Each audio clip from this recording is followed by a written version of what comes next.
दोस्तों last episode में हमने देखा था कि सारा ड्रामा गुजरने के बाद एंड में जब फजल बख्श घर आता है तो शिब्रा बेचैनी से उससे सारा कुछ पूछती है कि बताओ तुम्हारे साथ क्या हुआ।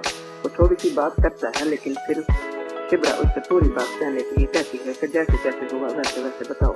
फिर वो अपनी सारी झूठी स्टोरी सुनाता है और आखिर में जब शिब्रा उसको कहती है कि तुम उस लड़की के काबिल नहीं हो या वो लड़की तुम्हारे काबिल नहीं है तो फिर फजल बख्श शिब्रा से कहता है अच्छा तो फिर बताओ क्या मैं तुम्हारे काबिल हूँ। तो शिब्रा उसको कहती है हैरान होकर कि तुम एक अच्छी लड़की के काबिल हो, तुम्हें एक अच्छी लड़की मिलेगी। ये थी नाज़रीन जो गुजरने वाली किस्त है। अब आने वाली किस्त में हमें ये बताया जा रहा है कि जो शिब्रा है वो भी ऐसा फजल बख्श से प्यार करना शुरू हो जाती है और फजल बख्श उसको फूलों का गुलदस्ता पेश करता है। फजल बख्श जब फूलों का गुलदस्ता देता है तो उसके साथ उसकी बहन भी खड़ी होती है। उसकी माँ को भी सारी कहानी का पता चल जाता है और वो दोनों को देखकर बहुत खुश होती है। तो देखते हैं आगे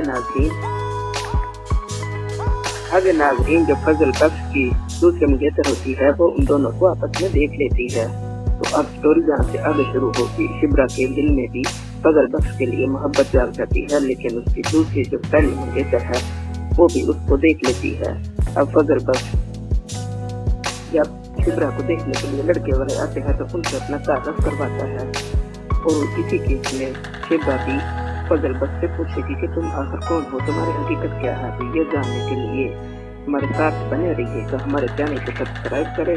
हम आने वाली नई वीडियो की वक्तन आपको इंस्टॉलमेंट में अपडेट देते रहेंगे। शुक्रिया।